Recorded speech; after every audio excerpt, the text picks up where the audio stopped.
What's up, guys? Thanks for tuning in. Lately we've been having a bit of an issue with our kitchen sink, the faucet, not wanting to have very much water pressure on the hot water side. Today we're going to dig into that. We're going to show you how you can resolve that issue, so stay tuned.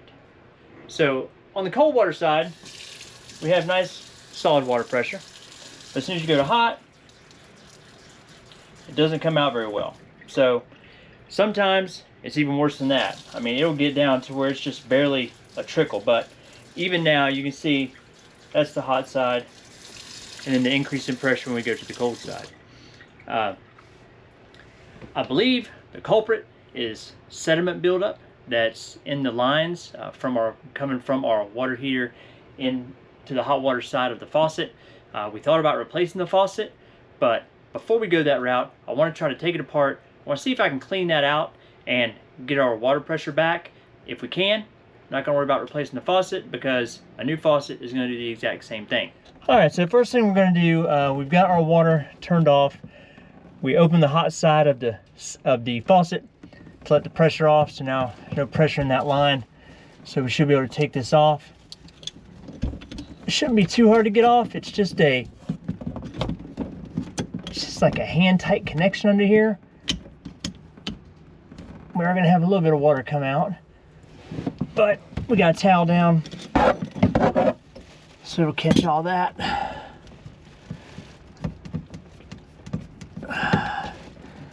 All right, so now that we've got our hot water line disconnected, I'm looking in here and I don't really see much buildup inside the lines here, but this is a very small opening in this hose that goes up to the actual faucet. So inside here, I can see some buildup inside that line. See if I can clean that out.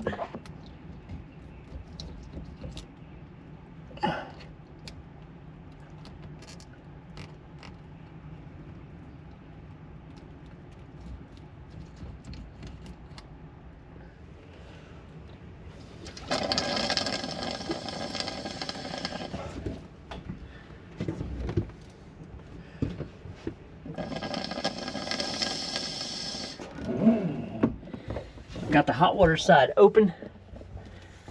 I ran a toothpick up in there to kind of clean that opening out, and then I went up top, and with the hot water side open, I just blew through the end of the faucet to blow out that hot water line. And you can do that with an air hose, but I just put my mouth on there and just blew on it and blew all the buildup that was inside those faucet lines out. So we're going to hook it back up now and see if we got any better pressure. Anytime you disconnect these PEX type fittings, there's a chance they could leak. So hopefully that doesn't happen.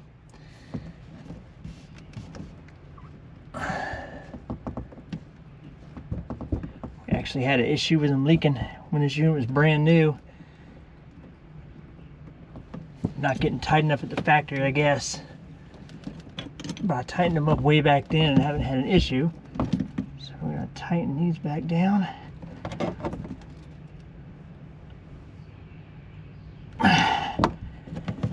Check that cold room on under here, make sure it's still tight.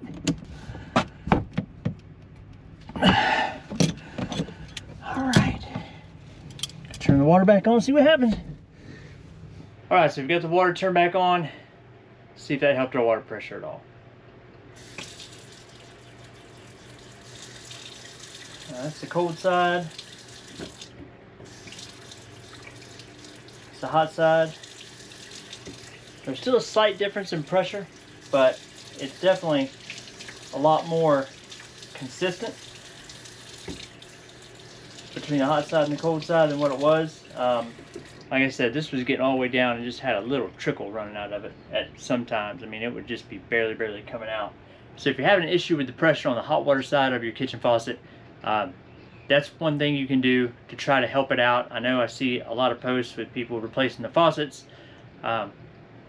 Faucets are incredibly expensive. If you have not priced out a kitchen faucet in a while, they're really expensive. So if you can do this, clean the buildup out. Like I said, if it's getting buildup from the hot water lines in your RV, even a new faucet, it's going to work for a little bit, but that buildup can still get inside there and get things blocked up. So clean that out first, see if it helps your pressure. If it doesn't, if you're not happy with it, then you can always replace the faucet. That's not a difficult job to do either, but I would definitely give this a shot first. It has definitely helped our water pressure and got some of the crud out of that faucet. That's going to do it for now. We appreciate you guys watching, and we'll catch you guys down the road.